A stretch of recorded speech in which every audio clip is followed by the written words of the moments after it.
আমি পরীর বাচ্চা হেঁটে যাচ্ছিলাম পরিবাগ দিয়ে। হঠাৎ করেই চোখে পড়ল অনেকগুলো স্ট্রিট ফুডের দোকান। হাঁটতে হাঁটতে একটু ক্ষুধাও লেগে গিয়েছিল, তাই ভাবলাম একটু টেস্ট করে দেখি।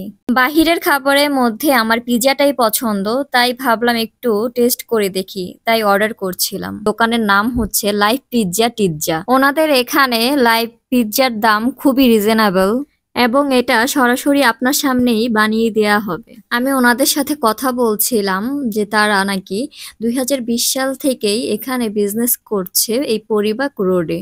আর সবথেকে মজার ব্যাপার হচ্ছে এখানে সবাই স্টুডেন্ট যারাই বিজনেস করছে।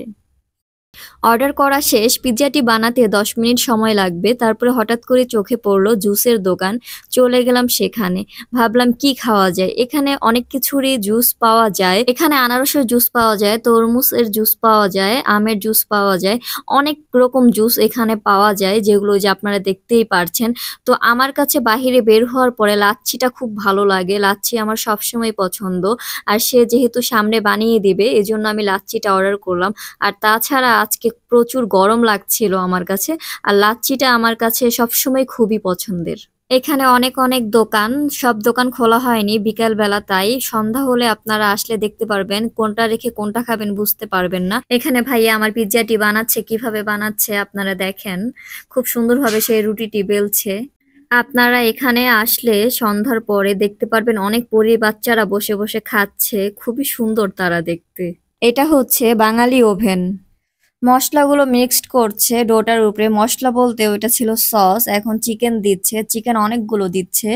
আর এখন দিচ্ছে চিজ, চিজ অনেকগুলো দেখছে মানে দিচ্ছে। দেখে তো আমার খুবই মানে খেতে আরো বেশি আগ্রহ বেড়ে যাচ্ছে যে আমার সামনে এভাবে বানাচ্ছে, যে কখন খাবো আমি অপেক্ষা করছি, কখন আসবে পিৎজাটা। তারা বলেছে যে 10 মিনিট সময় লাগবে। এই যে পিৎজাটি আমাকে দিয়ে দিয়েছে, এখন আমি টেস্ট করব। পিৎজাটি দেখতে খুবই সুন্দর ছিল। এখন খেয়ে দেখবো যে আসলে কেমন টেস্ট এটার। আমার তো এমনিতে অনেক পিৎজা খেয়েছি, তো এখানে এই প্রথমবার পিৎজা খেতে এসেছি। তো খাচ্ছি এখন। মোটামুটি খুবই মজা লাগছে আমার কাছে। এখন খুবই গরম, আমি আসলে টেস্টটা পুরোপুরি বুঝতে পারছি না। তো আরেকটু খেলে বুঝতে পারবো আসলে কতটা মজা এই পিৎজাটি। রিজনেবল প্রাইসের মধ্যে পিৎজাটি ভালো ছিল, আপনারাও চাইলে এসে খেতে পারেন।